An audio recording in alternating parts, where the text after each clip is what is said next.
नमस्कार, आप देख रहे हैं 4 PM गुजरात और मैं हूं आपके साथ सिमरन।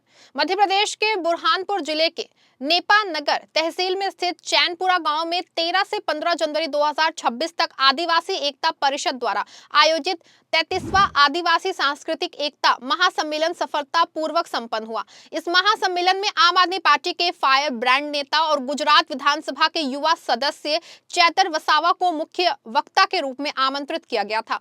उन्होंने महासम्मेलन को संबोधित करते हुए आदिवासी समाज की एकता, अधिकारों, संस्कृति और पर्यावरण संरक्षण पर जोरदार बातें रखी। ये महासम्मेलन न केवल एक सांस्कृतिक आयोजन था बल्कि आदिवासी समाज के अस्तित्व, अस्मिता और अधिकारों की रक्षा के लिए एक वैचारिक आंदोलन का प्रतीक बना। आदिवासी एकता परिषद की स्थापना 1992 में हुई थी। पिछले 33 वर्षों से ये संगठन मानव मूल्यों की रक्षा, मानव मुक्ति, प्रकृति मुक्ति, आदिवासी अस्तित्व, अस्मिता, पहचान, अधिकार, इतिहास और संस्कृति के संरक्षण के लिए निरंतर प्रयासरत है। परिषद का मुख्य उद्देश्य जैव विविधता और पर्यावरण को बचाना है, जो समग्र सृष्टि की रक्षा से जुड़ा हुआ है। इस संगठन ने आदिवासी समाज में जागरूकता फैलाने और उन्हें संगठित करने में महत्वपूर्ण भूमिका निभाई है। परिषद के प्रयासों से बोया गया बीज आज एक मजबूत वृक्ष बन चुका है, जिसकी जड़ें इतनी गहरी हैं कि इसे कोई हिला नहीं सकता। इस महासम्मेलन का आयोजन चैनपुरा गांव में किया गया, जो कि नेपा नगर के से कुछ ही दूरी पे वो स्थित है। 3 दिनों तक चले इस कार्यक्रम में मध्य प्रदेश, महाराष्ट्र, गुजरात, राजस्थान और अन्य राज्यों से हजारों आदिवासी प्रतिनिधि शामिल हुए। अनुमान के अनुसार लगभग 2 लाख से अधिक लोग इस आयोजन में भाग लेने पहुंचे। महासम्मेलन का उद्घाटन 13 जनवरी को पारंपरिक आदिवासी नृत्य और गीतों के साथ हुआ, जिसमें आदिवासी समाज की महिलाएं, युवा और बुजुर्ग सभी ने उत्साहपूर्वक भाग लिया। आयोजन स्थल पे बड़े-बड़े तंबू लगाए गए थे, जहां सांस्कृतिक प्रदर्शन, चर्चाएं और भाषण आयोजित किए गए। महासम्मेलन के पहले दिन 13 जनवरी को विभिन्न सांस्कृतिक कार्यक्रम प्रस्तुत किए गए। आदिवासी नृत्य, लोकगीत और नाटक के माध्यम से समाज की समृद्ध विरासत को प्रदर्शन किया गया।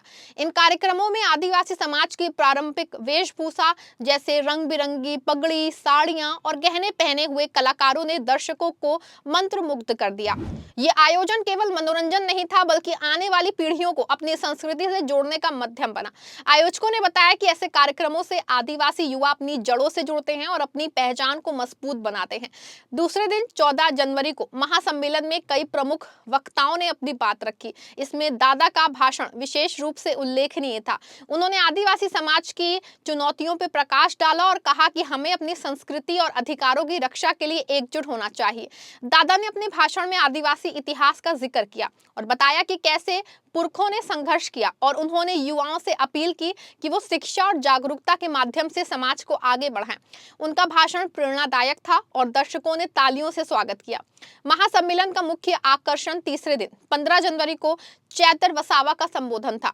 वसावा, जो कि गुजरात की डेडियापाड़ा विधानसभा से आपके विधायक हैं, उन्होंने आदिवासी समाज की समस्याओं पे खुल के बात की। उन्होंने कहा कि हमारे पूर्वजों जैसे गुरु भुवनजी दलवाजा के क्रांति या रूप सिंह नायक ने सपना देखा था कि आदिवासी समाज को स्वतंत्रता मिलेगी और वो आत्मनिर्भर बनेंगे, लेकिन देश की आजादी के बाद भी आदिवासी समाज को सच्ची स्वतंत्रता नहीं मिली। उन्होंने आरोप लगाया कि सत्ता में आए लोगों ने आदिवासी भूमि और संसाधनों पर कब्जा किया, जिससे समाज पिछड़ गया। वसावा ने अपने भाषण में कहा कि आज भी आदिवासी समाज बेघर और बेरोजगार है। हमारे जंगल, जमीन और जल दूसरे लोगों का कब्जा है। हमें अपनी आवाज बुलंद करनी होगी और अपनी स्वतंत्रता वापस लेनी होगी। उन्होंने आदिवासी समाज से अपील की है कि वो संगठित हों और सरकार से अपने अधिकार मांगे। वसावा ने पर्यावरण संरक्षण पे भी जोर दिया और कहा कि आदिवासी समाज प्रकृति का रक्षक है। उनके भाषण से दर्शक उत्साहित हुए और जय आदिवासी के नारे गूंज उठे। इस महासम्मेलन में अन्य प्रमुख वक्ताओं ने मध्य प्रदेश के पूर्व मंत्री उघम सिंघार, विधायक विक्रांत भूरिया और अन्य आदिवासी नेता शामिल थे। उमंग ने आदिवासी धर्म कोड की मांग उठाई और कहा कि आदिवासी समाज को अपनी अलग पहचान मिलनी चाहिए। विक्रांत भूरिया ने संस्कृति संरक्षण पर जोर दिया और कहा कि हमें अपनी परंपराओं को बचाना है। इन भाषणों से महासम्मेलन में एकता का संदेश मजबूत हुआ। आदिवासी एकता परिषद का इतिहास गौरवपूर्ण है। 1992 में स्थापित ये संगठन शुरुआत में छोटे स्तर पे काम करता था, लेकिन आज ये एक बड़ा वैचारिक आंदोलन बन चुका है। परिषद ने आदिवासी समाज में शिक्षा, स्वास्थ्य और रोजगार के लिए कई अभियान चलाए हैं। ये संगठन गांधीवादी सिद्धांतों पर आधारित है और अहिंसक तरीके से संघर्ष करता है। परिषद के संस्थापक और कार्यकर्ताओं ने आदिवासी अधिकारों के लिए कई पदयात्राएं और आंदोलन किए हैं। 1990 के दशक में परिषद ने भूमि अधिकारों के लिए संघर्ष किया, जिससे हजारों आदिवासी परिवारों को जमीन मिली। बता दूं आपको कि परिषद की गतिविधियां मुख्य रूप से भूमि, जंगल और जल अधिकारों पर केंद्रित हैं। ये संगठन आदिवासी समाज को संगठित करके सरकार से नीतियां बदलवाने में सफल रहा है।